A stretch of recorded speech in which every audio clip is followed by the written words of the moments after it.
hope you enjoyed that. And now, I'd just like to invite to the stage, we're going to have like a little panel of some readers who've got sort of some special interests in some of the issues that we're going to discuss today. So first of all, could you welcome Dr. Sonia Adesara, who is a junior doctor from Dudley.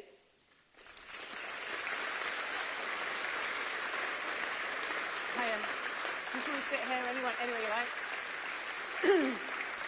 And then we've got two remarkable young women, Amy and Ella Meek, who have done a lot of work environmentally, so two young eco-campaigners.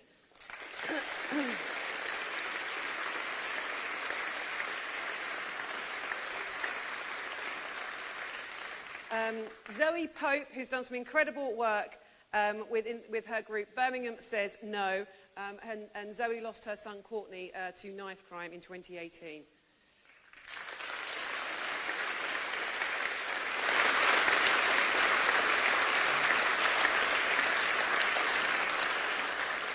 And finally, Greg Howard, who is a courier driver and who does a lot of work with the IWGB union on the gig economy.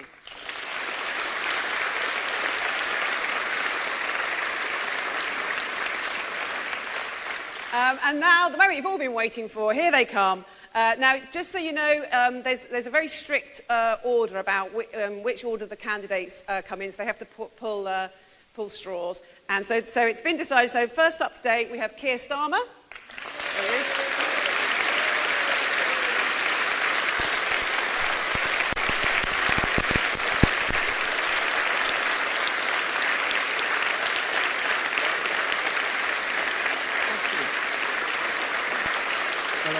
Yeah, anywhere you fancy. Anywhere? Yes, that'd be great. And second up, we have Lisa Nandy.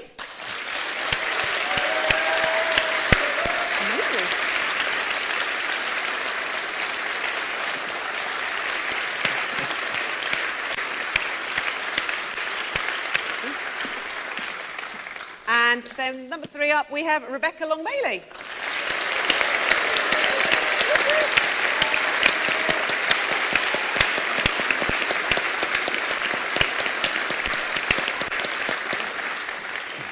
Oh, you lot are amazing, fantastic audience. Is this the best audience you've had so far? Yeah, absolutely. Yeah, okay, good, good. Right. Now you're going to have to be on your toes, because remember they've done a lot of these hustings, so we need to make sure they don't just fall back into giving us pat answers. They give us the answers that we want to hear. Right, okay. So, again, there is a very strict order, and it's all done very fairly, so everyone gets the same opportunities to answer the questions. So, here we go. I'm going to start with a question that's been submitted from Bill Warburton from Bromsgrove. Bill, are you around? You put your hands up, yeah, and somebody will get a microphone to you very swiftly.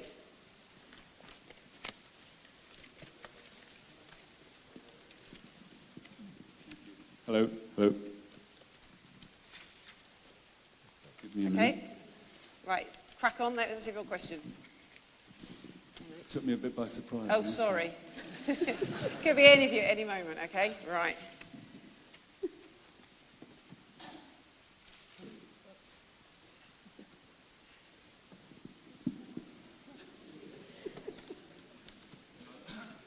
I've got the wrong glasses on, but never mind. I'm 70, I'm middle class, and as most of my friends and family have been a lifelong Labour supporter. But also, like most of my family and friends, I felt unable to support the Labour Party in the last general election. And I voted for the Green Party instead. How would the Labour Party under your leadership restore confidence among potential Labour supporters such as me in Labour's capability to manage the economy responsibly, rebuild the manufacturing and tech industries, reduce the country's dependence on financial services, and develop our educational system to provide relevant skills, training and employment for our current and future younger generations? Lovely. Thank you very much, Bill. Right, Keir. Bill, I'm sorry you couldn't vote for us at the last general election, and I certainly hope you'll be able to vote for us at the next at the last general election. I hope you'll be able to vote for us at the next general election. We lost that election in December badly, and that was devastating for us as a party, for our movement, and for the millions of people that rely on us. And we've got a huge job to do, and I think we all recognise that. What I think we need to do is to unite as a party. I think we've been taking lumps out of each other, we've been arguing with each other, we've spent too much time asking ourselves which bit of the party are you from, rather than what are you saying. So we've got to pull together, because divided parties don't win elections. I think we have to demonstrate to you and to everybody else that we're a really effective opposition. There's this suggestion that Boris Johnson is some sort of cuddly clown, not too dangerous. He's a really dangerous man on so many issues that you've mentioned: manufacturing, the financial services. He's going to do great damage to our country. One of my main concerns is that he's going to end up ripping us out of the EU without a deal, which for manufacturing around here would be a real disaster. So we've got to be very, very effective taking him on at the dispatch box and across the country so that people can see that we're winning the argument. But we also need to build a relevant and radical programme for 2024 that really looks to the future. People want to know, what are the 2020s about, 2030s about, and what are you going to do to make our lives better? And this is about trust, I think, allowing you and other people to say, I like what the Labour Party stands for, I can see they're making the right arguments, and I trust them to take us into government. And I hope that we can persuade you to do that before the next general election. If I'm elected leader, I'm very happy to come and find you before that general election and try to persuade you on your doorstep. No. Thank you very much. Then straight over, Lisa. Well, the story that you've just told is the story that I've been hearing in my coalfield town in Wigan for 10 years. And this was no ordinary election. We may have been losing for a long time, but this was a break that people made, where Labour has run through people's family histories for the last 100 years in towns that have returned Labour MPs for 100 years. And they didn't just turn away from us, they turned to the Tories in large numbers. And that's why I say that we have to look beyond just what we've done in recent years. We got it wrong on Brexit. We had real problems of leadership. We had huge divisions in the party, and we made promises that we knew that we couldn't deliver. All of that is true, and I want to see a Labour Party that learns the lessons from that, which is why I've been honest about that in this contest. But if we are being honest, this has been a long time in the making. In many parts of the country outside of the major cities, people feel that we've been moving away from them for some time. They don't feel they've left Labour, they feel that we've left us, and they want to see a movement that is rooted in communities again, talking about and with real solutions to the problems people have. For 40 years, we've seen good jobs disappear from areas like Dudley and right across this country, with the mills, the mines, the factories closing and investment going into the major cities. And that investment that's gone into Birmingham, that's gone into Coventry, has just not been felt in places like Wednesbury and Dudley, and it's left young people with a choice. You can either leave and look for opportunity elsewhere, or you can stay home. It's stripped of us our spending power. The scars are visible on our high streets. We've got to get investment back into these areas. And that means we've got to get transport infrastructure. We've got to invest in our young people so that the skills are here, so companies want to come and invest. And we've got to provide people with hand-ups, not just hand-outs. This is a really proud community where people have always fought for change and delivered that change. We are a party that was formed by, not just for, working class people, and we have to become that again, to tackle the 40% of children who are growing up in poverty in this region alone. We've got to provide good, skilled work, and we've got to be a party that is there, fighting side by side with people all year round.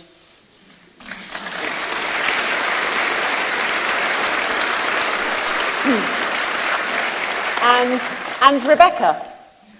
Well, Bill, I think it's a really good question, and it's an issue that came up on the doorstep myself in Salford, where people couldn't vote for the Labour Party because they didn't feel that we were the party that was going to realise their aspirations, despite us having some of the most transformational policies that we've had in a generation. We now face a situation where we're the most regionally unequal country in the whole of Europe. Productivity has been stagnating for some time. Real wages still haven't returned to pre-crash levels. So we need to fundamentally rebalance our economy. And we do that by showing what aspirational socialism is. It's about having a robust industrial strategy to create the jobs and the industries of the future. It's about making sure that we devolve political and economic power so every region can drive forward their own industrial strategy and make sure that they get the investment in the infrastructure that they deserve. It's about making sure as a fundamental right we have lifelong education. So whatever point you are in life, you're entitled to that skills training so that you can get those high-paid, high-skilled jobs of the future. And it's about a green industrial revolution. You say you voted for the Green Party, Bill. Well, we had some of the most radical transformational policies in our manifesto to reindustrialise huge parts of the United Kingdom. We were tackling the climate crisis by turning them into industries and jobs and insulating people's homes. And unfortunately, we didn't get that aspirational message out in this election campaign. And that's what we need to do to win again.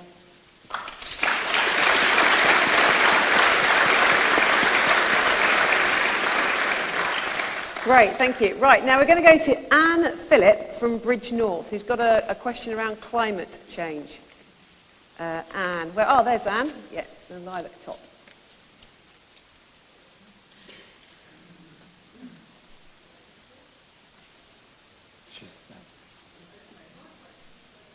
Climate change. That's it. Yeah, we can hear you. Yeah.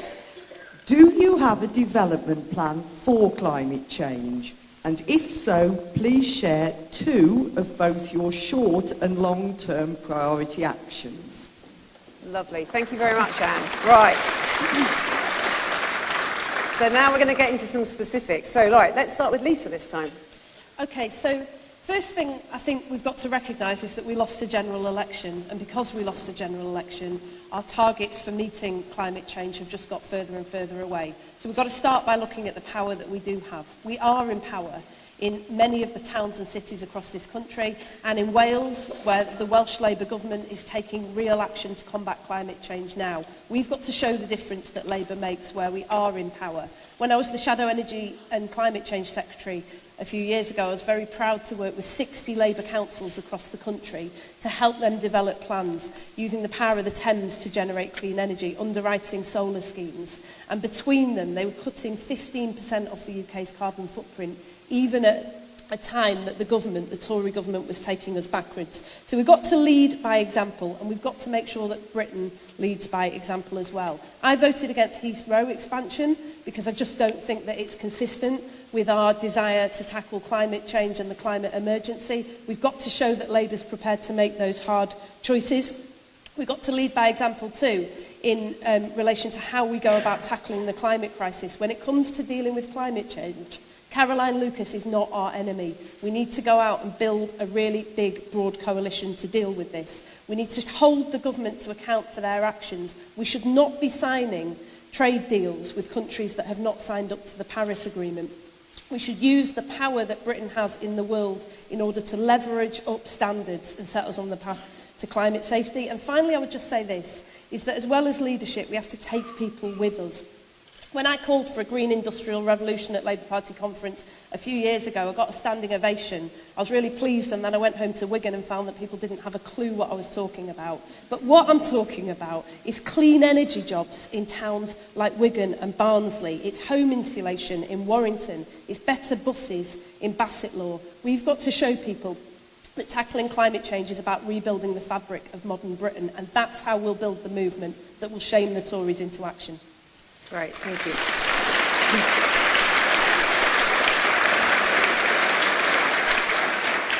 And Rebecca. So, Anne, if you're bored tonight, go on the Labour Party website and there's a document called 30 Things by 2030, which is a detailed raft of policies that was put together by trade unions, industry experts and Labour Party members to develop our pathway towards reaching net zero emissions by 2030. And it's important to do that because the Intergovernmental Panel on Climate Change have stated that even just to reach net zero by 2050, we have to have taken the majority of the action required by 2030. And we recognised in the Labour Party the huge economic and industrial opportunity that this presented us with. The fact that it could have been our biggest economic lever in a generation to invest in regions of the economy that had been neglected for decades. And in terms of a few key points of that plan, we had an electric vehicle revolution where we're going to support industry to develop the electric vehicles of the future here in the West Midlands and right across the country. We'd invest in the infrastructure so that people could have those cars on their driveways, and we'd offer scrappage schemes and interest-free loans to make those cars affordable. In relation to offshore and onshore wind, we didn't just want to develop the industry, we wanted the government to take a 51% stake so that the profits that came back to those industries could be reinvested in communities right across the United Kingdom. We also set out a plan to insulate up to 27 million homes in the United Kingdom. And that would have meant making sure that we eradicated fuel poverty as well as bringing people's bills down. And it wouldn't have cost anybody a penny, because the amount that you would have saved on your bills would have paid for a small portion of the amount that you needed to pay back.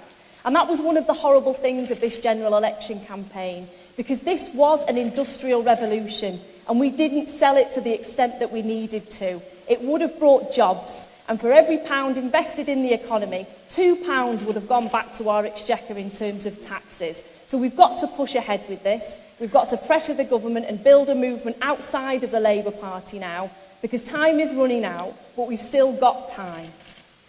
Lovely, thank you.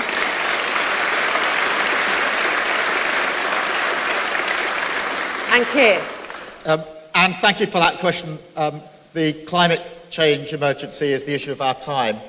We've declared an emergency in Parliament. We've got to actually treat it like an emergency, which means doing things about it and doing things now.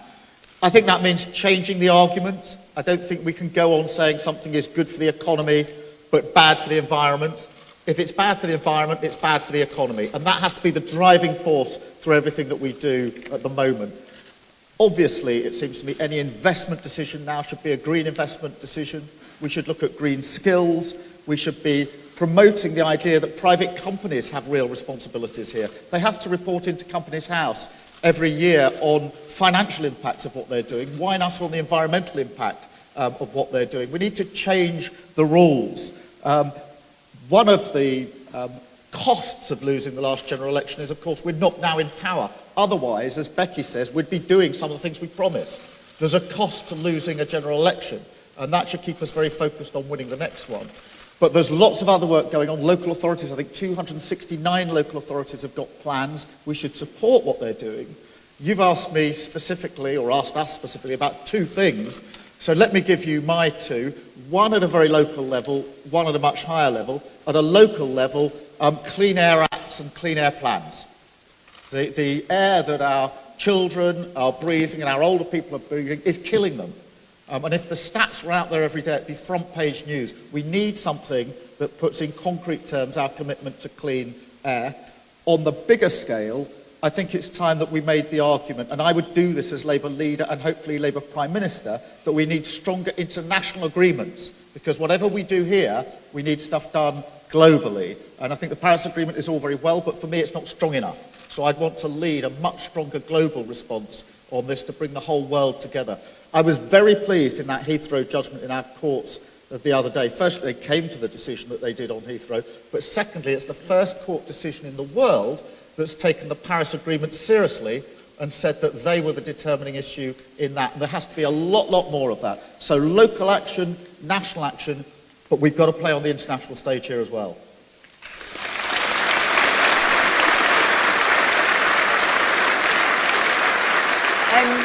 So I'd now quite like to go to Amy and Ella Meek, who know an awful lot more about this topic than probably most of us here, just to see how you feel about those answers and if there's anything more that you would like to hear from the candidates. Thank you. The government's current environmental plan covers 25 years from its launch, meaning that they've got until 2042 to tackle environmental matters, and yet the UN estimates say that we have less than 12 years to save ourselves from the destructive nature of climate change. Now, you mentioned that in 2030 we'll have hopefully reached zero net carbon emissions under a Labour government. But for young people like us, that's still 10 years away. That's still quite a long amount of time. So what urgent and specific action would you take now to ensure that our planet is protected for our generation in the immediate future? Right, so I think if we could keep these answers maybe slightly shorter, and then we're going to go straight to Rebecca. In terms of immediate action, unfortunately, we're not in power. And we know that we have a Prime Minister in place who recently has had an epiphany apparently on climate change. But before that, he called climate change a primitive fear without foundation. So that's what we're up against.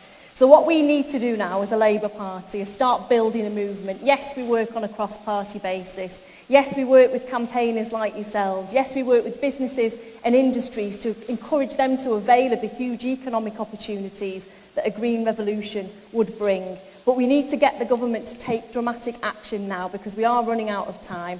We've got the COP26 coming up soon, and that's our biggest opportunity to push this agenda forward, not just here domestically, but on the world stage, because it means nothing if we take the action here in the UK and we're not encouraging other governments across the world to do the same thing. Thank you. And then to Keir. Thank you very much for raising this. I think we've got to call the government out. It's going too slowly.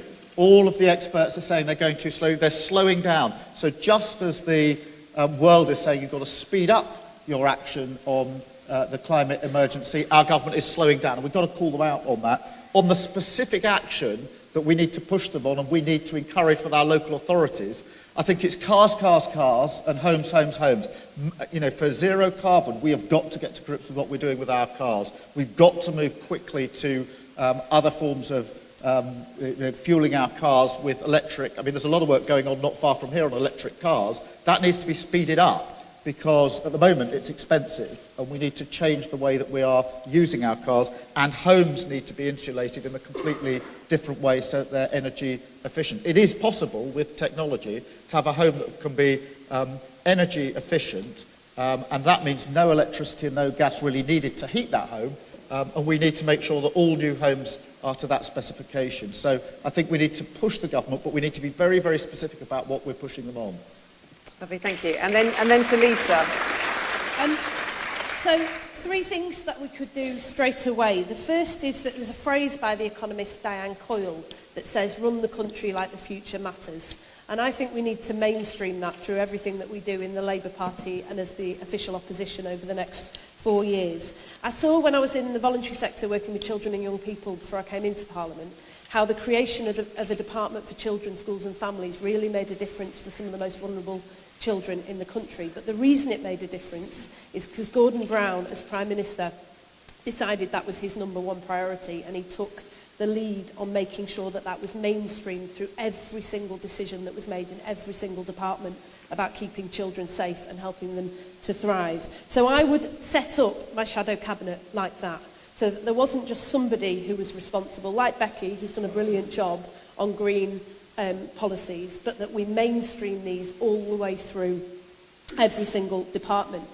I've seen too often, secondly, how this becomes an afterthought in decisions, and when you're faced with a choice like Heathrow or climate change, you choose Heathrow. Well, I won't accept that. So I say that we do an environmental impact assessment on every single policy that the government produces. And thirdly, we are empowering many parts of the country. Marvin Rees in Bristol is doing some amazing work on buses, and transport is the major issue that we've got to crack if we're going to take action now. So let's make sure that we do that in the places where we are in power, and I will set up a unit so that other parts of the country where we are in power can learn from the work that people like Marvin are doing, and we can make sure that we shame the government into action.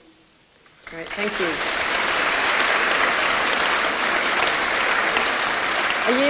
Are you happy with that, Amy and Ella? Some good answers? Excellent, good, lovely. Right, now today, as I'm sure you all know, is International Women's Day, so congratulations, well done, all the women out there. And so to mark that question, we've got a question from Emma Marks from Birmingham. Is Emma, oh, there's Emma there.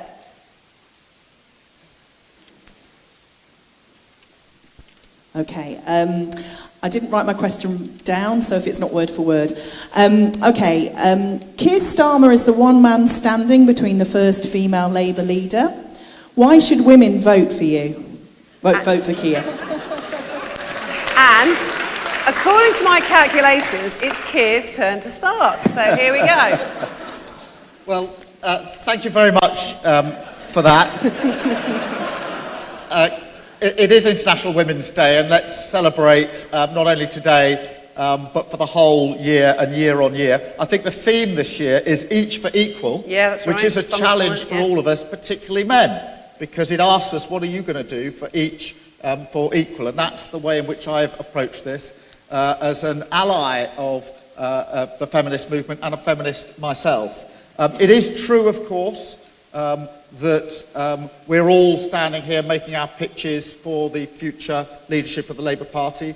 I think it's fair to say that none of us are standing because we're women or because we're men. We're all standing sincerely and genuinely putting forward what we think is the right case for our party, for our movement and for our country. We're making different cases, but we're doing it in a constructive way. What you won't see in these hustings, or any of the hustings, is any of the three of us taking lumps out of each other or cheap pots at each other, because I think it's important to all of us that our arguments are heard in the right spirit and received in the right spirit. And in the end, our members will decide. But what I will say is this: I'm deeply conscious, acutely conscious, that this isn't about one individual. We're not going to go from where we are now to where we need to be through just changing the leadership of the Labour Party. And if I'm elected leader of the Labour Party, my approach will be to have people alongside me as a team working together. This isn't the job of one individual, whether that individual is a man or a woman.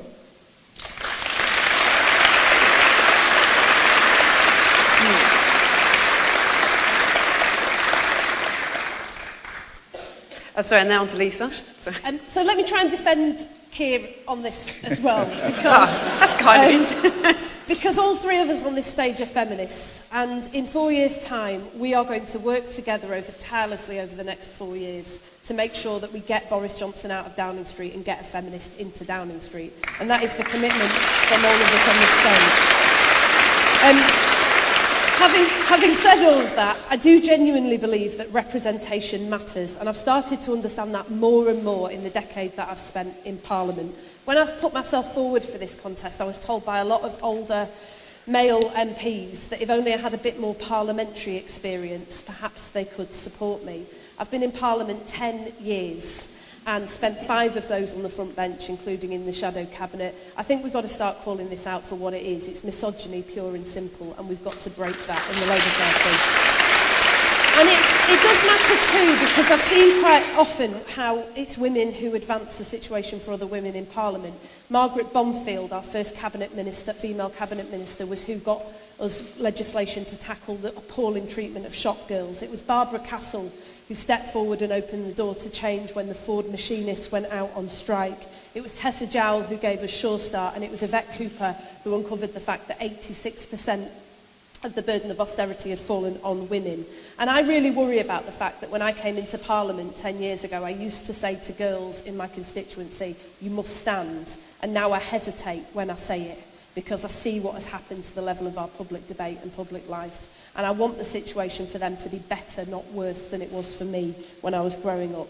And across the world, when I look at the leaders that are going out and connecting with people from Finland to New Zealand, it's young women who are showing the difference that we can make. It was Jayaben Desai who led the Grunic workers out on strike just before I was born and changed the way that women like me were seen in this movement and in this country.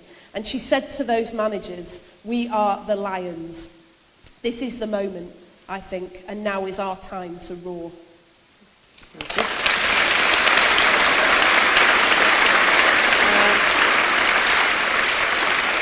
And Rebecca. I sometimes feel sorry for poor Keir because he gets asked this question quite a lot. But obviously on International Women's Day, I think it's about time we had our first female leader of the Labour Party and first Labour female Prime Minister.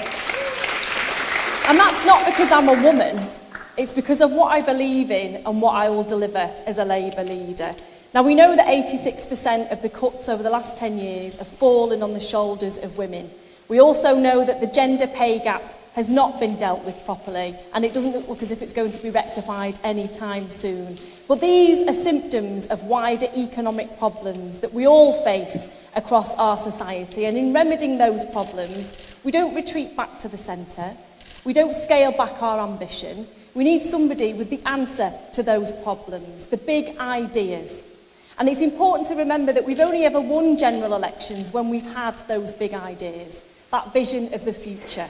Whether that was in 1945 when we talked about rebuilding Britain after the war and setting up the NHS, whether that was under Harold Wilson with the white heat of technology and the industries that will be brought here to the UK, or whether that was in 1997 when we talked about education and aspiration.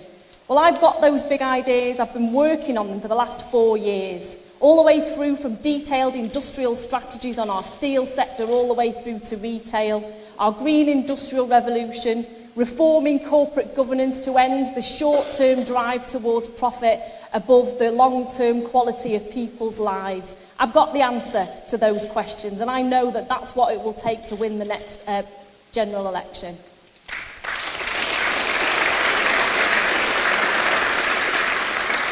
Thank you very much. Right, now for the next question, we're going to go to Liam Byrne, who is the Labour candidate in the West Midlands mayoral elections, which are in May, I believe.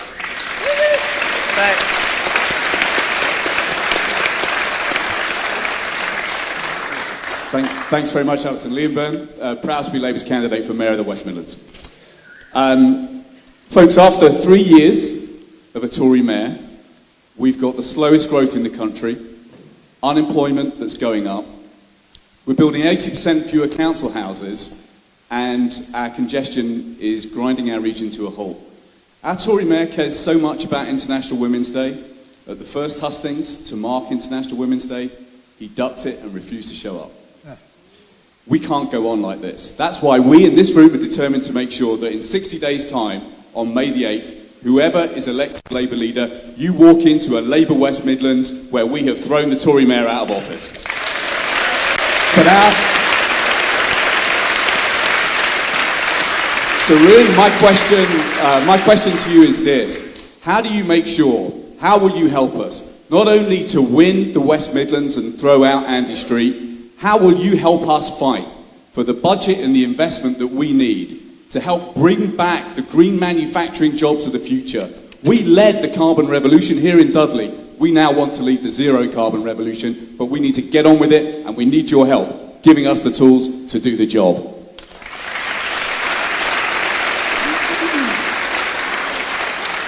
So that's going to Lisa, first of all.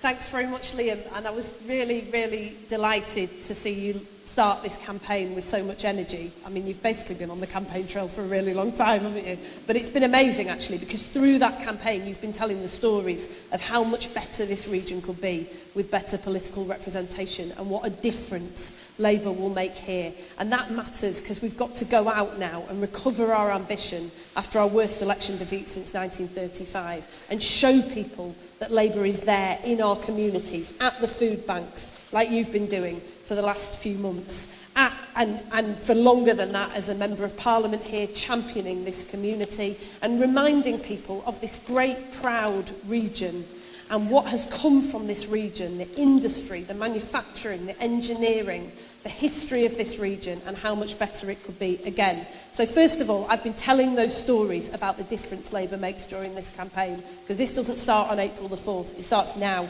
in this leadership contest with all of us.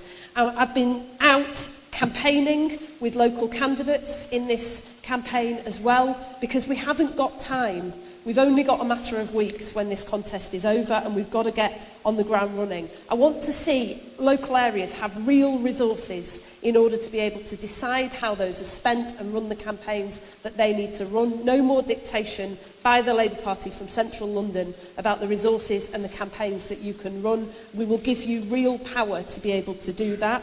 I want to go out and fight for more powers for our mayors and for our councils. I said at the start of this contest, I would abolish the LEPs, the local enterprise partnerships, and hand that 12 billion to councils so that they can invest in local areas and attract good jobs back into regions like this. I want to see our mayors, where they've got those powers, like Andy Burnham over buses, using them so we can show people the difference Labour makes. And finally, there is a test coming in this budget this week.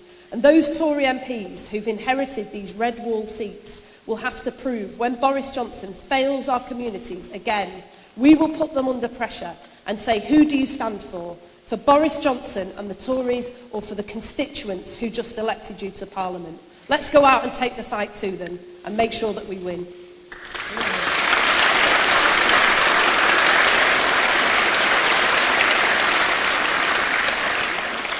and Rebecca. Well, it's fantastic to see you so upbeat, and of course, whatever happens in this leadership election, all of us are going to support you in your campaigns going forward. But I think we can't ignore the problem that we face, is that in many of our deindustrialised areas, this is an issue that has been happening not just in the last few years, but over the last 40 years. And there's been a loss of faith in politics and democracy overall. So what we need to firstly help you achieve is a democratic revolution, and that means a real shift in political and economic power to our regions, so that you can demand directly the investment that you deserve. You can drive forward your own industrial strategies, and you can call for the skills funding that you need to be able to deliver that local industrial strategy. It also means about making sure that we overall support a national industrial strategy and set into place a vision of the future. And we tried to do that in this general election campaign, but we didn't do it very well, if I'm honest. We didn't show the people of West Midlands what kind of industries would be here under a Labour government. So we want to be able to help you paint that vision, and we've done a lot of the detailed policy work on that already, as you know. On housing, you mentioned that as a key area.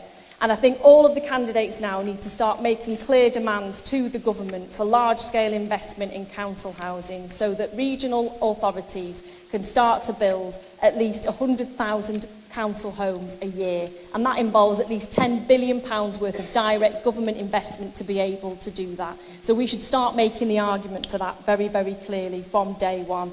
And then the last issue is about resource.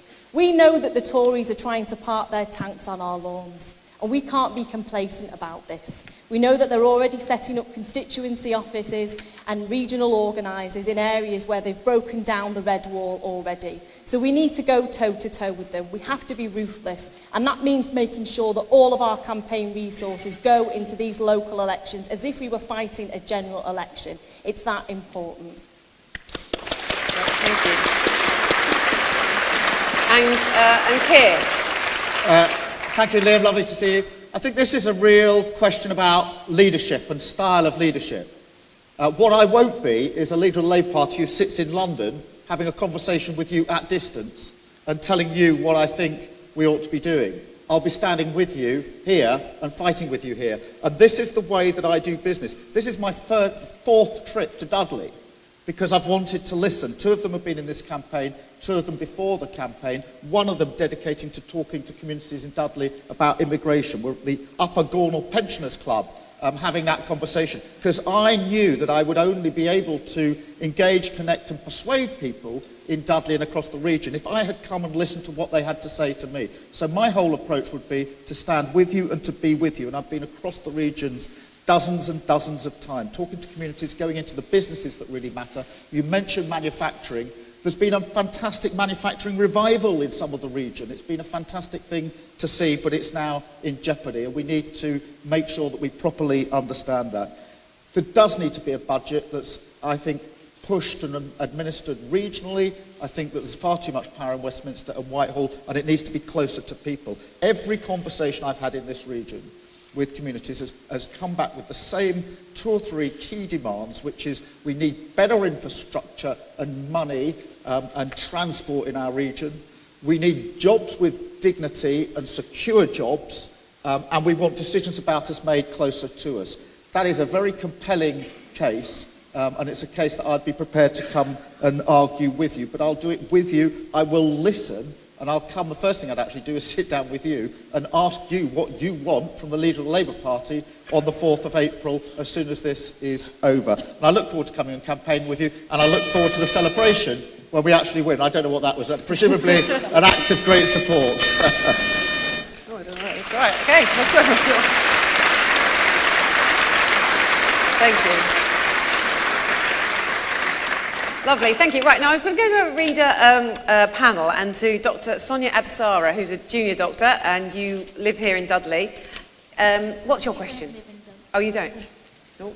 This one? Yes. Yeah. I do have family in Dudley, but I'm Indian, so I've got family everywhere. Yeah.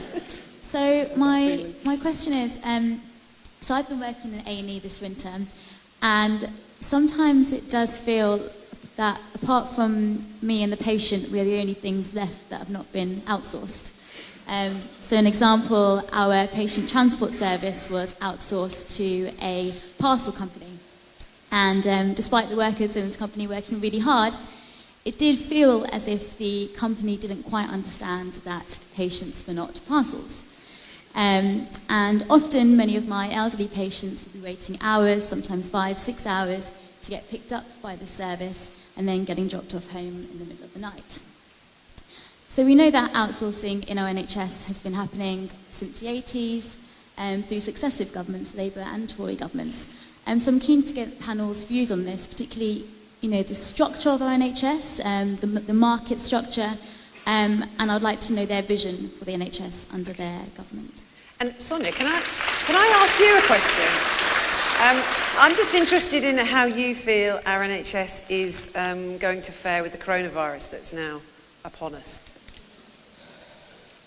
So, okay, so firstly, I just need to put the patient information I must out there that, majority of people will be fine with the coronavirus. Its mortality rate is low. I think why there's so many of us that are so concerned in our NHS is that despite the mortality rate being low, a significant number of people, 10%, will need to be admitted to hospital. And that's where the problem lies, because we just do not have beds in many of our hospitals. The trust that I've been working in throughout winter, there were many points where there were literally no beds in our trust. So we have a problem with hospital beds and particularly critical care beds. And if you look at the number of our beds per patient, ratio in this country compared to other countries, so Germany has 4 times the number of critical care beds that we do, Japan has 4 times the number of hospital beds that we do. So the problem there is, I think, really hospital beds, and if we start to see a lot of people getting the virus, there could be some difficult decisions being made about who can and can't be admitted. So that's a concern. Okay, right, lovely. So if we could so the future of the NHS and the very short-term future of the NHS, and let's start with Rebecca. I think most of us in this room remember the Daily Mirror article with the child lying on the 2 plastic chairs pushed together. And that was in one of the richest economies in the world. We had patients being treated in this way, despite the amazing NHS staff that we've got who work round the clock, often beyond the end of their shift, to make sure that people are getting the care that they deserve. And we've got to be honest with ourselves in the Labour Party, because this hasn't just happened under a Conservative government. This has been happening over a very long period of time under both Labour and Conservative governments. When the provider commissioner split happened to make it easier to fracture the NHS off and push it further towards privatisation. When we saw PFI, and it was hailed as the greatest thing since a sliced bread for many, many years, and now we see the impact and the implications of those insidious deals. We can have nothing less. It's as simple as this, than a publicly run, publicly owned NHS. And we have to insource all of our NHS services. And of course that will take time under a Labour government, but we need to start with nothing less than that request to happen.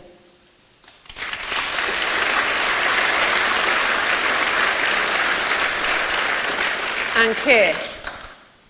Thank you very much for this. This runs very deep with me. My mum, it's something about me, isn't it? Yeah, I think it must be. I think it must be. My mum was very, very ill all of her life, and as children and as a family, we spent a lot of time in high dependency units with her in hospital where she was fighting for her life. And I remember her saying to me as a teenage boy once when she was really, really ill, and we were wondering what to do, she took my hand and she said, "You won't let your dad go private, will you?" And it was so important to her. However ill she was, as a matter of absolute principle, she felt that you shouldn't make money from ill health. And it is a matter of principle. It's an absolute matter of principle. And it's a principle I hold very, very dear. We've gone through the roof with privatisation in the health service, and it's heading in the wrong direction. It is, of course, principle, but then the first thing that happens when you privatise is the terms and conditions of those that are taken off the books of the NHS and onto some company are then reduced. We know where this heads. It's not going anywhere well. And this theory that if you introduce competition, you get a better service is complete nonsense. We know that. Your description captured it brilliantly. I've seen it in criminal justice where we had the same thing. Said, well, if we privatise, we'll get a better service. It was hopeless. Look at probation. The moment it's privatised, it caused God knows how many headaches and cost a lot more money. So it's a matter of principle. It always leads to staff getting worse conditions, and competition just shouldn't be in this place. And therefore, I think it is very, very important. I would say on coronavirus, which you mentioned, this is one. Everybody in the last 2 or 3 weeks has said we are in a better place in the United Kingdom because we've got a National Health Service. Thank God we have. This was one of the things they said Labour governments couldn't do. We said we can have a National Health Service, and we will have a National Health Service. It delivers brilliantly every day, and thank you for everything that you do. But it will help us through this coronavirus. We do need to fund it. My wife works in the NHS for the same reasons as you do and everybody else, and that is not just to earn a living, but to deliver a fantastic service. But morale is low in her team because day after day, week after week, they've got more work than they can realistically get through. So we need to have funding. We need to integrate, I think, with mental health and social care. And we need to move to a preventative model where we're anticipating and preventing illness and disease wherever we can. Huge amount to do. Thank you for what you're doing.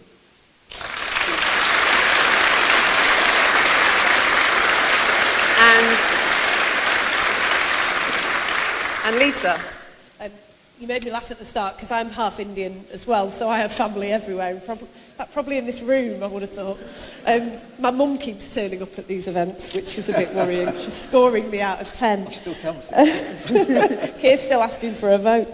I think outsourcing has been a real disaster in our National Health Service. It's had a huge impact on the way that we actually can manage our resources within the NHS. But the Royal Liverpool Hospital still not being built because of problems with the PFI contract. It has a huge impact on patients, and actually the example that I would have used is patient transport, because we outsourced it in the Northwest and it was an absolute disaster and we had to bring it back again.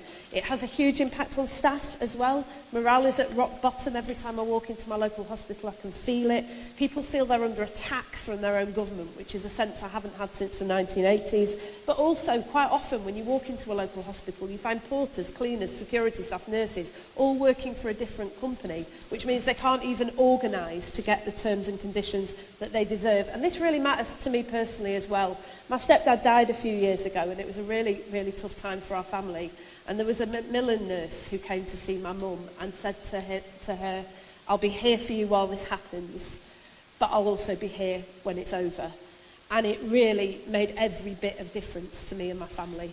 Just that sentiment, that sense that somebody was going to hang on to us and hang on to us through the hardest times in our family life. And so we've got to start treating people better.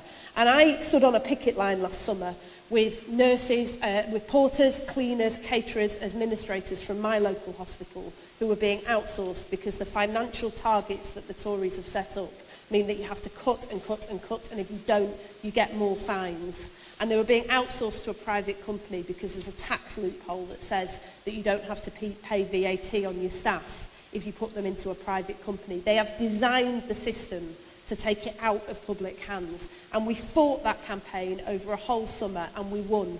And we won in the end, not just because the public rallied behind us and said the NHS matters, but we won because my Labour council stepped forward and put up the money that the hospital trust needed in order not to get fined. That is the difference Labour makes. That is leadership, and that is the vision of the National Health Service that I will go out and fight for.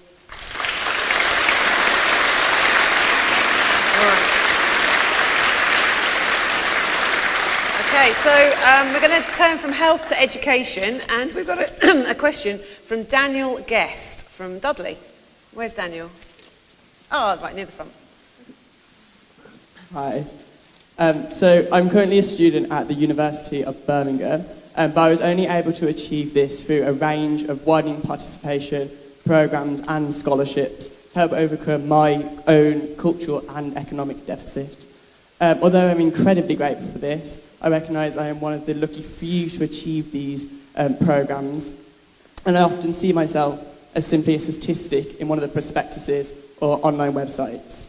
What will you do to help tackle educational inequality in this country and encourage more working class children to get to the top universities? Thanks. Right, and let's go to Keir on that one. Thank you very much, and thanks for sharing just a bit of your story with us. We've got to start at the very, very beginning. If we're going to deal with inequality in education, or generally, we've got to start with your 0 to 5s. This is one of the really important things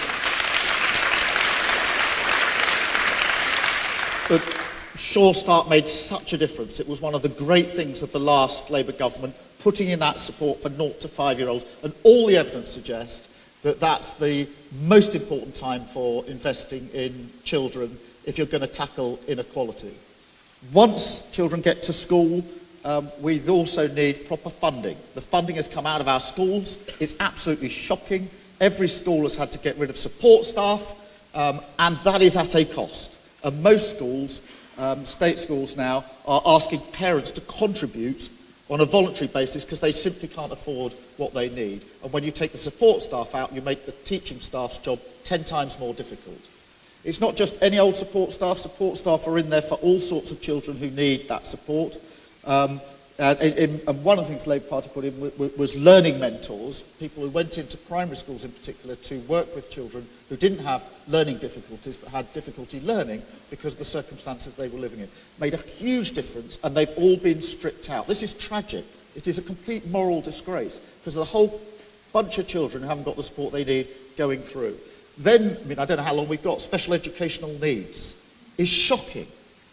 The fact that there isn't the funding there. It takes forever to get an assessment, and it's usually the family that have to root around to get a campaign going to try and get the money that they need. And all of this leads to a pattern where the children who need the support going through in order to get to where you've got don't have it. And we have gone so far backwards in the last 10 years, it is absolutely shocking. And we have to turn that around as a government, starting again with the principle that you start with your 0 to 5s, you put your money in your private schools, your money in your secondary schools, and you champion people into higher education from start to finish.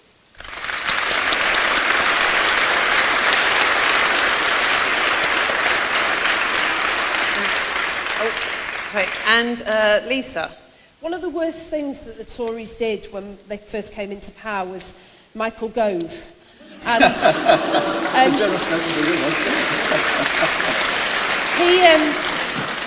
was on the Education Select Committee when I first came into Parliament and spent quite a lot of time trying to get inside Michael Gove's head. It was quite an unpleasant experience. He published a paper called The Importance of Teaching, and then did something that the Tories always do. He said that everything is about what happens in schools, and he stripped away all the support for children outside of the school gates. So those kids were coming to school too hungry to learn, with unresolved issues at home, with no one to turn to. So that now we've got kids in my constituency scavenging through bins to take food home and stealing food from the canteen. We've got schools using their pupil premium to go round and deal with rice and mice and rats at home, and putting money in the gas meter for families who just simply can't afford it. It is an absolute disgrace. So we need to rebuild the support network around children again. And I also took on as a new MP the battle against free schools and academies. At the time, the Labour Party was supporting them, but I could see what they were doing, particularly to children with special educational needs. They smash apart the family of schools, and they pit schools against one another when we should be working together to lift standards up for all children and young people. I believe in scrapping tuition fees, but when I spent a lot of time listening to young people from working class backgrounds, they told me that the thing that mattered most was the education maintenance allowance and aim higher, which lifted the number of young people in towns like mine that went on to university by 40% in just 6 years. So I would start there. I would reinstate grants. I got the full university grant, but my friends who came after me were not so fortunate. We've got to bring back grants so young people don't have to suffer hardship through university. And finally, we need to reinstate the importance of lifelong learning. This was always part of the socialist tradition. Right back to the days of the ragged trousers philanthropists, we were always about helping people to live richer, larger, deeper lives. And that the socialism I believe in will go out and fight for that again.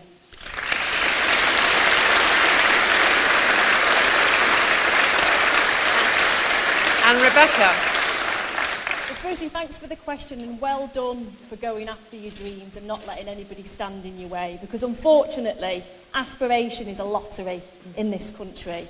And my story was no different. Being in the right place at the right time and defeating all the odds to do well in life. And that's not what aspiration should be about. It shouldn't be about social mobility and the odd person getting to the top of a ladder because they're lucky enough to get there. It's about making sure that all of us, whatever we decide to do, have the tools to be able to achieve the best in life.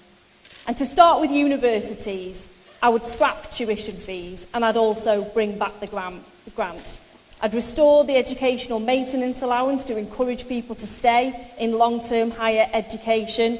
I'd make sure that we had free lifelong learning for everybody, no matter what age you are, because it isn't just about young people and realising their aspirations. It's about making sure that wherever you are, at whatever point in your life, you're able to get the skills to be able to participate in society and in our industrial strategy to achieve those high-paid jobs of the future.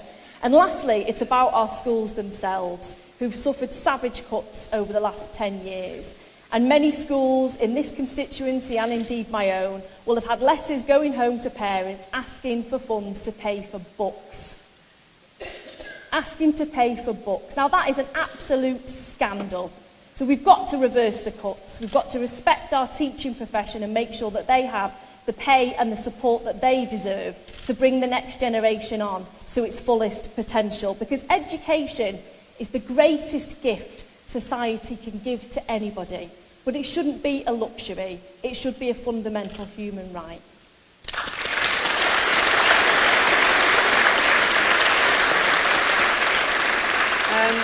So I think we've discussed there people's concerns about health and about education. And now we're going to turn to Zoe Pope, who's on our reader panel, who's seen all too clearly the impact of crime. My first question, how does the future leader plan to address sentencing, rehabilitation and the failings of probation services to ensure offenders are not only given a sentence that reflects the crime committed, but also to ensure sufficient rehabilitation and probation that will prevent reoffending when that person is released back into society? Right, lovely.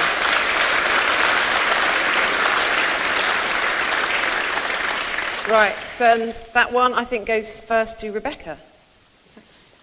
So in terms of what we've seen over the last 10 years, we've seen dramatic cuts all the way through from our police services, cuts to community policing and youth services, right the way through to probation services and rehabilitation itself and the justice system. And what we've seen as a government in recent years, trying to focus on sentencing as a means to an end, to hide the fact that they've completely destroyed the whole wider system to be able to protect and support people. So yes, we do need proper sentencing, and it does need to be robust, but it also needs to have a rehabilitation pathway in there. For that to occur, there has to be proper support in probation, in social services, in prisons themselves. And at the moment, we don't see that. In fact, in many of our prisons, they're close to breaking point. Even prison officers themselves are frightened to go to work, the extent of the safeguarding breaches that are in place in those places at the moment. So we are in crisis, and we're doing very little within our communities to support our young people, to stop them from engaging in a life of crime overall. And that requires investment, and that's something that as an opposition we need to demand for in the upcoming budget next week. Great. Okay, I think I did muddle up the order, but anyway, we'll... No, I think, but no, now to Keir. I don't know what the beeping is. Right. Zoe, Right, okay. thank you for that question. I've spent a lot of my time as a lawyer involved in criminal justice issues, including 5 years as Director of Public Prosecutions prosecuting cases and ensuring that those that have committed very serious crimes are put efficiently and quickly before our courts and dealt with in accordance with the offence that they've committed. I have made arguments about sentencing and the impact that it has on victims being much more part of our sentencing system, including the rights of victims to have a voice in the process and victims' rights generally. And I, like all the panellists, believe in rehabilitation, and it's shocking that it's been stripped out in prison. That all having been said, if you really want to reduce crime, You can't do it by building bigger prisons. It has got to be a much more sophisticated long-term response to that. The biggest indicator of those that are going to get involved in crime and end up in prison is whether they've struggled at primary school. There's a link here between the two answers. And if you've struggled at primary school, you may well start to get excluded at secondary school. And if you're excluded at secondary school, that is the best indicator you're going to end up in the criminal justice system. And therefore, if we really want to reduce crime, we don't just rehabilitate, we don't just have a very good court system as we should, we absolutely concentrate on 0 to 5, primary school, and all things we were just talking about. On the specific question, because this has been very important to me in the last couple of years, we've had terrible knife crime in Camden, in my constituency. And we set up a youth safety task force to try and deal with it, to make young people in Camden, but this applies everywhere, safer, and I'm sure this will be acutely aware to you, where we try to look at what can we do as a community to make young people safer. And the more we dug down into this, the more obvious it was that inequality and deprivation of opportunity are at the heart of all of this. We've got massive overcrowding in Camden. That means that if you've got mum, dad and 2 or 3 kids in a one-bedroom flat, your teenage boys will be on the street. That is the reality of it. And when on the street, they're out of the control of their parents doing other things. If you have your youth services stripped away, there's nothing for people to do. If you don't have a way for young people to earn a decent living, they will turn to other ways to earn a living, and the drug trade is just too easy.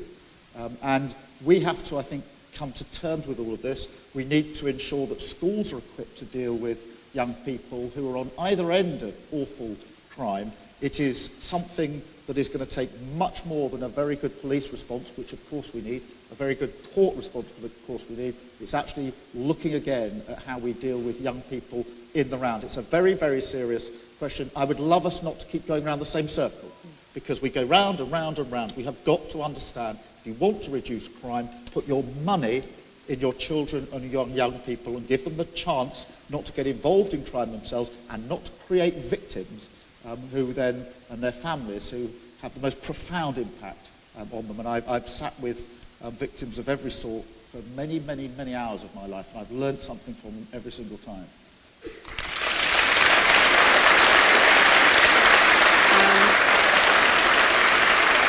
And Lisa. So I've seen the impact of knife crime when I was a counsellor in Hammersmith. It was quite a long time ago now, it was 15 years ago, but we were dealing with it then, and it's got so much worse since. And I think we've really, really let people down across this country, because too often what I've seen is that we've left families who've been affected by knife crime to be the campaigners, to try and make the progress. It's always mums. It's just always mums, and we haven't got a grip on this as the national crisis that it actually is. And we see the impact in my constituency in Wigan, where we've got those criminal gangs that are picking up kids and using them as drug runners across the county lines. They are ruining people's lives and they're ruining communities. So I say, first of all, that I make no apology for saying that we need more police on the streets in order to catch these gangs and make sure that they're locked up. The Tories say that they're going to put 20,000 more police officers on the streets, but they took 22,000 off. So you can see the problem there. But secondly, once you pick people up and arrest them, you've got to be able to prosecute them. If you've been into the court system recently, it is on its knees. It is a mess. It is completely under-resourced. There's no legal aid. They can't get prosecutors to attend appointments. So people are just being released. We've got to get the funding in there. And then we've got to think about what we do with young people once we've actually picked people up and taken them out of the communities where they're doing damage to themselves and to other people. Restorative justice is a technique that I was deeply involved in when I worked at the Children's Society. It was around the era when the Blair government were doing tough on crime, tough on the causes of crime, which is the last time I think we really had a concerted attempt to get a grip on this. And they were pioneering different techniques and investing in young people, investing in youth services. What has happened to our youth services around this country? And there are examples in the UK of where we're getting this right. In Scotland, they've got a public health approach. So that if you're admitted to hospital with a knife wound, you will get an ex-gang member who turns up at your bedside to mentor you and talk to you about what happens next. I want to see this as a national priority in this country. There are 2 million children in this country who are at risk of being picked up by those gangs and involved in knife crime. We have got to take this seriously. The Prime Minister ought to be taking a lead on this and having a concerted national strategy, and that is what Labour must fight for.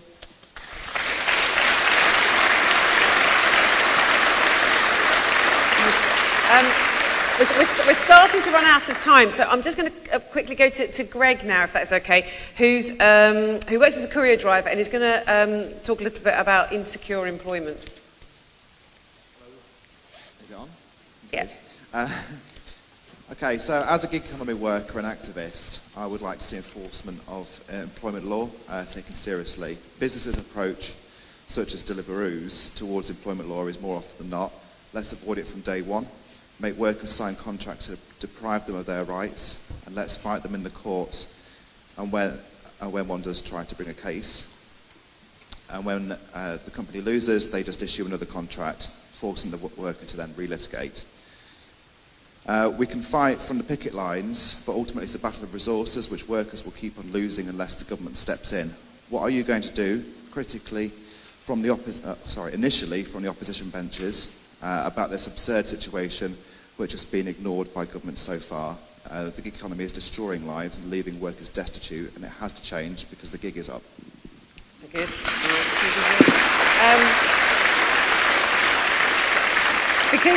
Because I muddled up the order, I think this one goes to Lisa first. Okay. Yeah, thanks very much. Well, first of all, I see this all the time in Wigan. We're at the sharp end of this because we've seen those good jobs, like here in Dudley, stripped away. And so the jobs that are now there are courier delivery companies. They're people packing boxes in warehouses for the minimum wage with companies that don't recognise trade unions. I started in the last question by talking about legal aid. Well, the access to legal aid and the way in which the government has hiked up employment tribunal fees is a major problem because rights are no use unless you have the means to enforce them. So we need to deal with that. Under the Thatcher government, anti-trade union laws were brought in that made it virtually impossible to take action, particularly secondary action. And that was a problem then, but it's a bigger problem now because over the last 40 years, workplaces have become much more fragmented because of the outsourcing that we were talking about, which isn't just in the NHS, it's right across the country. And so what that means is that workers can't stand in solidarity with one another, even if they're working in the same workplace. I supported UCU, the trade union, on strike the other day. Their lecturers were out on strike, but there were people working because they work on private contracts. They weren't allowed to take action with them. That is a nonsense and we've got to change it. There's also a real problem in the gig economy because a lot of these companies like Uber are the only people who know who their employees are and have access to them. They own the data around that. So we've got to open that up and give trade unions the right to access that data. It is the 21st century equivalent of locked gates, literally locking union representation out of the factory, and we've got to take it on. And we've got to deal with these companies that consistently flout employment law and pay no penalties for it. I was instrumental in getting a contract taken away from a home care company in my constituency. The Labour Council had given them a contract. They weren't paying their staff properly. They weren't paying them for travel time. They were undercutting the minimum wage. We simply won't put up with it. And I was proud to work with GMB when they took Uber to court 3 times in order to say you've got to treat your staff properly and we won't put up with bogus self-employment in the gig economy. And that's why I said that we need to introduce a social licence for companies so that those companies who are doing the wrong thing, who are having a negative environmental impact, who are paying their staff worse, who aren't treating their staff properly, who are contributing to the mental health crisis in this country, are stopped from expanding, from getting planning permission, from being able to cream profits off the backs of hard-working people in this country. Something has gone badly wrong in a country where we allow public services and private services to be run at the expense of the mental health and well-being of our nation, and we've got to reset it. And Rebecca? Rebecca? I think the extent of insecurity at work, as you know, is that bad now that a gentleman, a DPD gig driver, last year, Don Lane, died because he didn't want to go to a hospital appointment. He was too frightened to take time off work. And the stories that we hear time and time again about employees having to wee in bottles because they don't want to take a break That's modern Britain. That's how workers are being treated. It's no different from standing at the gates of the docks in Victorian Salford, waiting to see if you can get a couple of hours work or not. And that needs to change. And it changes by taking a very, very robust approach to employment law. Now, we'd set out in the manifesto in the last general election a set of proposals and principles in relation to workers' rights. And they built upon the work that had been done over decades by a group called the Institute for Employment Rights. And we should not retreat from those principles. They involve banning out zero-hour contracts, repealing all anti-trade union legislation, setting up a new Ministry of Employment that will be dedicated to protecting the rights and safety of workers, not just tinkering around the edges and naming and shaming bad employers like this current government does. It was about putting quality of life and safety right at the heart of corporate practice. So we do need to properly resource, we do need to make sure that the government takes robust action, but when we see the cases, like those drivers who have to wee in bottles or other exploitative practices happening right across the country, we've got to make the case and call it out publicly. Because people are angry about this, and it goes right to the heart of what government should be about. It should be about the betterment of its people, and this government has fallen down on the job.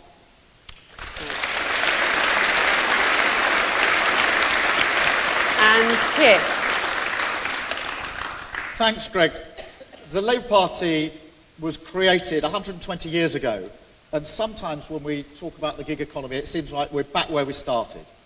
We've been fighting for decades for secure employment, where employers can't just move people around and carve up their employment. We've been arguing for equal pay and better pay and conditions, and we've been arguing for trade union rights. And the gig economy and this insecure working puts that all back in jeopardy. These contracts, zero-hour contracts, or fixed-term contracts with short hours, they're false contracts. They're not what the member of staff wants. They're being forced on them. Nobody wants 0 hours and fixed terms where you're contracted for 10 or 20 hours, but you're required to do everything else. These are false contracts. And they're being forced on us by companies that are avoiding tax and avoiding responsibility. Look at Amazon. £10.9 billion in revenue last year and paid 2% tax. This model of insecure working and tax avoidance will be the end of any sense of economic justice in this country, and we have to tackle it head on. Greg, you asked what we would do. As an incoming Labour leader or with an incoming Labour government, we've got to pass laws to deal with this. We've got to pass laws to deal with this, and in the meantime, and when we get into government, we've got to work with our trade unions, because these are largely employees and staff who don't have that collective security of a trade union. But if we don't recognise this for what it is, the inbuilt inequality of the future will be absolutely trapped in this economic model. So it's very, very important that you've raised this issue. It's very important we call it out for what it is. It's false contracts forced on people that gives them insecurity against a number of firms that are avoiding tax and creating an economic model before our very eyes, which is going to, we've got enough inequality as it is to get it worse and worse and worse. Thank you.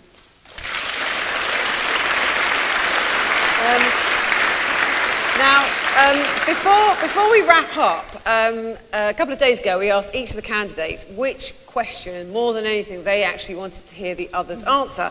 So if you pick up your Sunday mirrors, which are next to you down there, we've printed these on page 2 of today's paper, so this will be a little jog your memory if you've forgotten what you... You could have been much, much crueler. I think you were all actually quite reasonable to each other. Last time I asked them if they'd go for a drink with me, when it was all over. So here we go. So it's in this column here. So I think we're starting with Keir on this time. So would you? No, let's start with Lisa this time. Your question is there. We go. Your question's first. Would you like to read your question out to the other two? Yeah, let me find it. There we go, halfway down. Here we go. Okay, yeah. So this is a question that has basically not come up in this contest at all. I've been asked about my views about Meghan Markle about 50 times, but not this, so I thought I'd ask it. What have you learned from speaking to former Labour voters and the public since the election defeat? Right, and who do you want to ask it to first? Keir? I've been talking to lots of Labour voters, particularly in areas that we lost. So I went up to Lee with Joe Platt up there to have discussions with people. And what I learned from that was that there wasn't any single reason that we lost that general election in December of last year. There were a number of reasons. And when you bring them together, what we lost was the trust in the public in the Labour Party as a force for good and a force for change. What I didn't pick up was anybody saying, I didn't really want change. Things are fine as they are. People said we desperately wanted change. We still desperately want change, but we didn't trust you. And so if we've got to do anything in the next 4.5 years, it's unrelentingly focus on restoring that trust in our party, because we have to have the right policy programme, we have to have the right team, but you have to have this extra element is people trust you to go into government and to deliver. And so that's what I've learned. I will now continue those discussions over the next however many weeks, months and years to make sure that we are... Ears are very important for a leader. You've got to listen to what people are saying, and that's what I'm hearing. Great. Very good. 10 out of 10. And so Lisa's question to Rebecca then. You'll get to score them at the end. Yes, yeah. I think, and I'd felt this in the build-up to the general election itself, really. There was a breakdown in trust in the Labour Party. And Brexit, of course, was a huge issue. This was a Brexit election, and certainly in many of our Leave constituencies, of which Salford was one, many of our voters felt that we didn't respect the result of the referendum and that we were trying to overturn the result of the referendum, quite frankly. And whilst we were in Parliament trying to avoid a no-deal Brexit, we didn't convey to many people what it is we were actually doing, and they thought we were just playing games and trying to overturn the result of the referendum even more. But that lack of trust on Brexit took so many other things down with it. There were other issues within the party. Anti-Semitism, we weren't trusted to tackle that within the party. In terms of the manifesto itself, many of the policies were quite popular on the doorstep, but when you put them all together with a lack of a narrative or a message around them explaining what they were actually there to achieve, people were very confused by it and thought that we were trying to offer far, far too much. So we didn't have a proper ground war or a narrative that really, really spoke to people. Okay, right, lovely, thank you. Right, Rebecca, would you like to read out your question that you would like to ask these two? Okay. Our Brexit policy clearly impacted our election performance. Do you agree we should rule out campaigning in the 2024 election to rejoin the EU? Who do you want to ask first? Who do you want first? We'll go in this order. Okay, good one. Okay, so I think we got into a complete and utter mess about Brexit over the last few years. I campaigned very strongly to remain. I was in the Shadow Cabinet at the time, and I spent a lot of time in areas of the country like Sunderland, Redcar, Middlesbrough, Bolton, Bury, Wigan, all places where people had voted Labour consistently for 100 years, but were on a completely different side of the argument from us on a very fundamental question.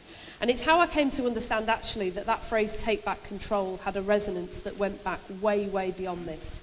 And this was about a political system that had been unresponsive and unaccountable to people for far too long. Not just about the European Union, although that was felt in those areas, but also about many, many other things besides. Westminster, Whitehall, the Town Hall often felt to be as remote and unaccountable and unresponsive as those.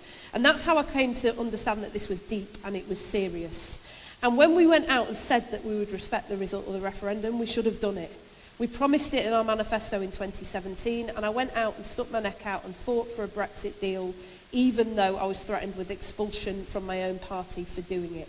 Because I could see how divided the country was becoming, I could see the level of anger that was being stoked up by the far right, and I could see that we'd hit a sweet spot where we'd been so disingenuous about what we actually believed that we'd got to a place where Remainers thought we were Leavers and Leavers thought we were Remainers, and everybody believed that we weren't standing up for them. So I want to see us do this differently.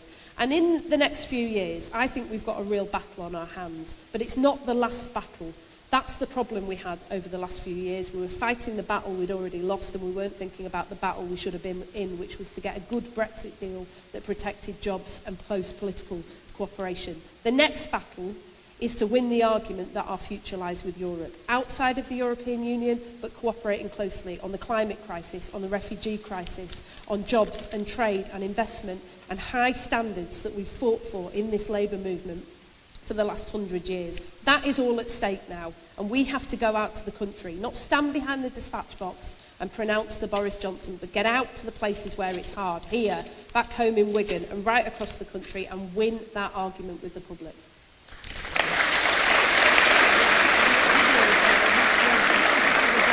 And now, Keir, what's your response to that question?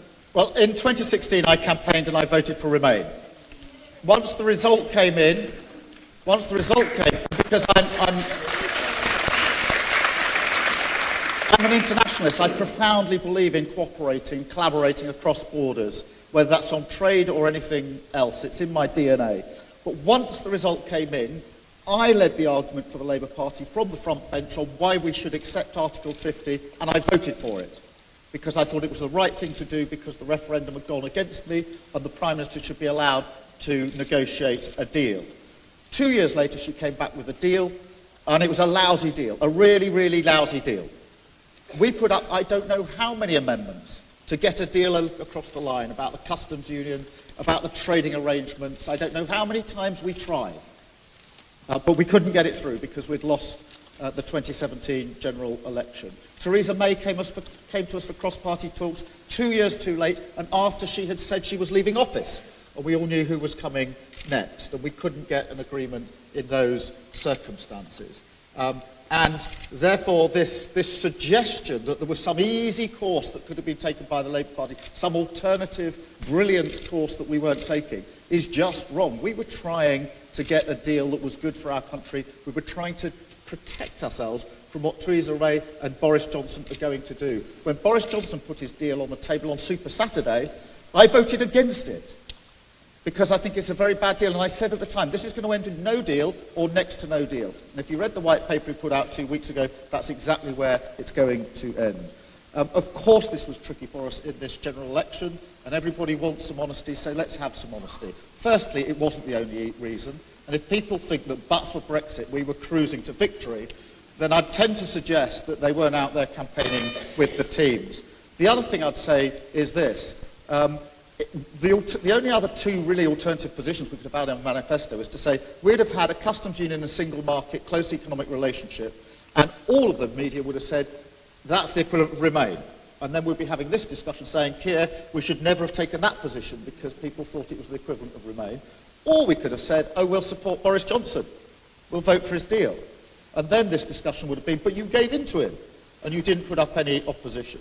So it's very important as we go into the next stage that we're absolutely clear about what the last 2 or 3 years have actually been about what we've been fighting for. I accept, and this is very important that I say this and that it's heard, the Leave Remain argument is over. We have left the EU. And therefore, whichever way we argue, whatever our passions on this, Leave Remain is over. And I think it's very important that we all recognise that. Because what we can't do is inherit a problem that's been there deep in the Tory party for 40 years and own it in the Labour Party so that we can all move on together. Leave Remain is over. We need to now focus on Johnson and what he's going to do. I'm convinced, whatever he says, that he will rupture our relationships with Europe and go into a relationship with Trump, with a Trump deal. And that will involve negotiations over our public services. It will change our economic model. We're talking about gig working. Look at America, where 10 days is the norm for holiday in America. We've got the challenge of our life taking Johnson on in relation to this. I don't think rejoining is our priority, but we're fighting Johnson on the values really, really matter. I remain committed to being an internationalist and believing cooperation and collaboration across borders, and I always will.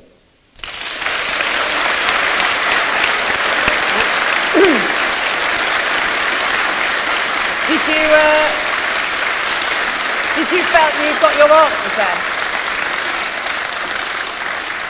Did you feel you got your answers there, Rebecca? I only wanted a yes or no. So in a yes or no kind of scenario, would you rule out rejoining the EU in 2024, Lisa? Yeah, no, hang on.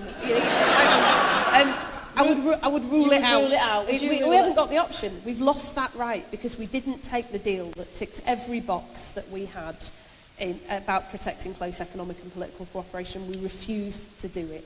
And that is why we've lost that right. So the real battle is now about whether our future lies with Europe outside the European Union and whether we're internationalists and we can defend and uphold those values. Keir, would you rule out rejoining the EU? I don't think it's a priority for now or the immediate future. That's a yes then. I don't think it's a priority for now. I mean, I've got young kids. I've got young kids. They will determine what our future relationship is with Europe. It may be the same, maybe this one. And then, Keir, would you like to ask your question? Mine is so trivial now. We've been on the campaign trail for 9 weeks, doing many hustings together, and there's been a real camaraderie in it. And so what I wanted to ask was, what emoji have you used most on your phone in the last 9 weeks? I take this really seriously. Right, who do you want to ask first? Who do you want? Rebecca. You know the one that's got like an exploding head where it goes... Yeah. That one. There's honesty going on this stage. And Lisa? So I've used 3, right? I've used buses a lot because people keep asking me what my priority is, and I did a WhatsApp interview with BuzzFeed the other day, and so they said, what's your priority? And I sent them a bus emoji, because I've talked about buses so much in this campaign that I actually became a meme on Twitter.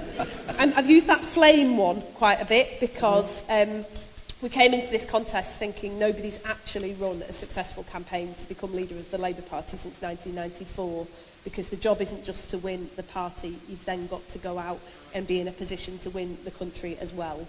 And so I've been using the flame quite a lot to show people that we're going to just keep tearing things up and doing things differently and go off script as often as possible. But if I'm really honest, in line with Becky's one, it's that. It's the sort of face, and it's been a really long contest, and quite often I've been sending it to these two, to be honest. They're the only people who really understand how long this has been going on for. No. Thank you very much. Well, you've all done a fantastic job. And we're just gonna give the candidates an opportunity to do their closing statements now. If you'd just like a couple of minutes just to sum it up. Who would like to start? Oh, yeah. Rebecca, Keir, do you want to start this one? I don't know which order. Let's do it in the order that you came out the hat. Well, can I just say thank you very much for coming. Thank you for being so warm and welcoming, and thank you for your questions. We have had lots and lots of hustings, lots and lots of questions. That's exactly as it should be, because we should be subject to scrutiny and we should be prepared to answer any question. There's one question, one burning question that is there that comes up more than any other, and is the really important question, which is, how do we intend as leader of the Labour Party to get us from where we are now as a party back to winning the next general election? That is a burning question, because that election loss in December was devastating. It was devastating for the MPs, the really brilliant MPs that we lost from our Labour team, devastating for the candidates that we would have had as Labour MPs if we'd won, but devastating above all else for the millions of people who desperately needed change after 10 years of Tory rule. Millions of people who won't now get that change. And therefore, our focus has to be on how we change that. And my message to our party, to our members, to you, is this, because it's your choice. There is a choice. We can either mope around, head in hands, taking lumps out of each other, saying it was this reason that we lost, it's all your fault, being factional, divisive. And we're good at that. We practice that a lot in the Labour Party. And if we go on like that, we will lose the next general election. Or we can pull together. We can rebuild. We can unite. We can recognise that with so many thousand members, we're unstoppable when we're united. We can recognise that Labour governments don't come out of nowhere. They come when our party and our movement pulls together and says, we're responsible for the next leg of the journey. We've got 4.5 years. It's up to us. Do we want to pull together, rebuild, to influence and shape what comes next? Take responsibility and take us from where we are now to where we need to be. And how proud would you be? How proud would you be if you said, I did that. When the history books are written, and they say, how did the Labour Party get from where it was to where it needed to be? He said, I voted for it, I was part of that. How proud would you be? And that's why I'm standing to be leader of the Labour Party, to rebuild our party, our movement, and our country. Thank you very much.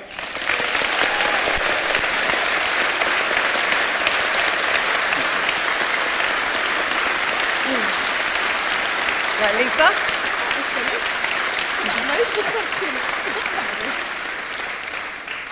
This was no ordinary election. The entire base collapsed beneath our feet. When nurses and ex-miners turned from us to the Tories in their tens of thousands, we need an honest reckoning with what has just happened. A manifesto that had nothing to say to the 4 in 10 children growing up hungry in this region alone is not 10 out of 10. A leadership that allowed us to be engulfed in factional war is not 10 out of 10. A Brexit position that played games while the country was ripped apart is not 10 out of 10. We can do better, and we will. We'll start with honesty. This has been 40 years in the making. In towns like Dudley, good jobs have been lost, and with them young people and spending power. The scars are visible on our high streets, our boarded up pubs and our cancelled bus networks. People grow old hundreds of miles away from children and grandchildren who move to the major cities where high housing prices and debt, inequality and air pollution are now the norm. We can do better. You have told us this and we have not responded. But I want you to know that I have heard you. I am determined to fix this and to root Labour in our communities again and to bring Labour home to you. So the Labour government that I lead will fight tooth and claw for action on climate change and for an ethical foreign policy. We will invest in every region and nation of the UK. We will never write communities off. We will give not just handouts but hand-ups to children and families so that they don't grow up in poverty and families have choices of their own. And we will put the country first and reach across the political divide and end this tribal politics and solve the social care crisis once and for all. But I have learned that progress is not inevitable. If you want a better country, you have to go out and fight for it. If you want leadership, you have to vote for it. And that is my promise to you. I will never duck the difficult choices. I will stand up for what is right, as I've done all my life, and alone in this contest, I will tell the truth. I will fight for the difficult things that need to happen to change this country.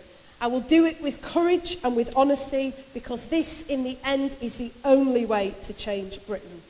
I'm asking you to join me, because this is the country that I've believed in all of my life, but never yet seen. And if you want it, you have to go out and fight for it. So join me today, and we will win together.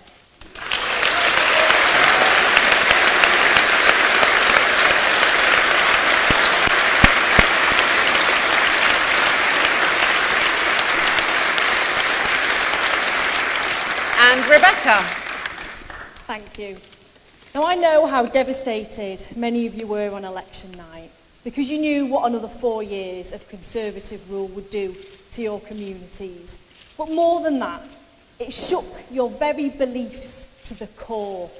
Many of us questioned whether that world we were trying to create was ever going to be possible, whether anyone was ever going to believe that we could achieve the change that we were trying to achieve.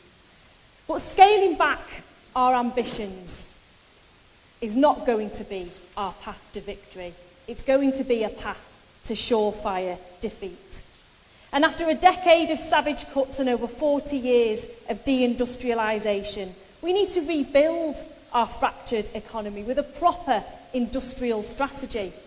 When a third of our children live in poverty and many can't access the health and social care that they need, we need to expand public ownership and guarantee high-quality public services as a fundamental right for all, not a luxury. And when people sleep on our streets, and most can only dream of having a cosy home to call their own, we need a mass council house building programme.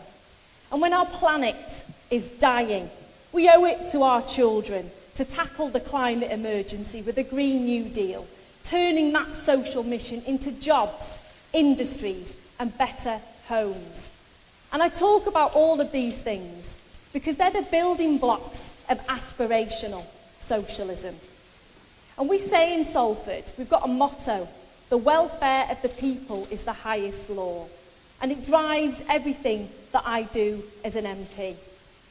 And I remember the giants of our movement who fought for the world that all of us in this room were trying to create in that December general election. And they never gave up. It was difficult. Many of them lost their jobs. They were blacklisted. But they never gave up fighting for that world that they knew was possible. So in this leadership election, I want you to say, you stared defeat in the face. You felt the pain, but you never gave up fighting for what you knew was true and what you believe in. And in generations to come, when we talk about the giants of our movement, you will be the giants of our movement. But the difference will be, our children will be standing on your shoulders, not demanding a better future, but fighting to keep the future that we've created for them. Thank you.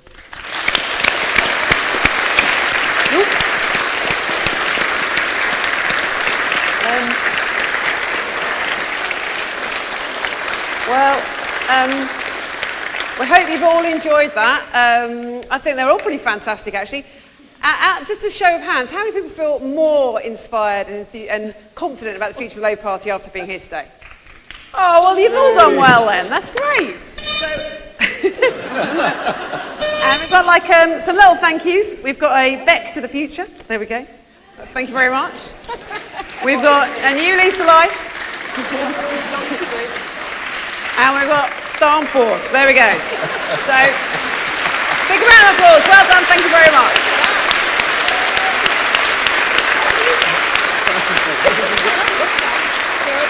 Right.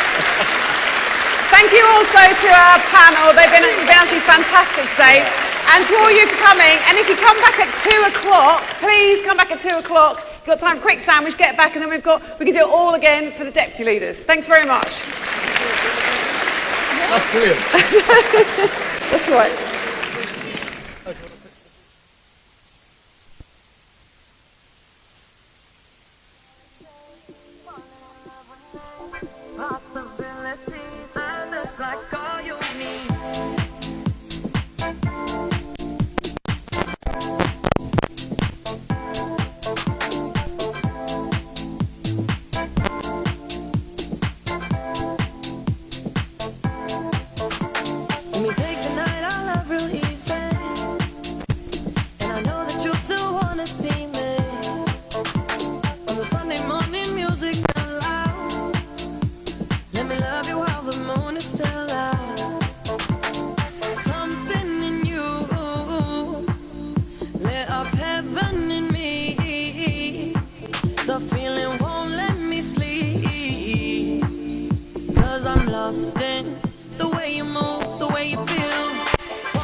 Passion in the message when you smile. Take my time.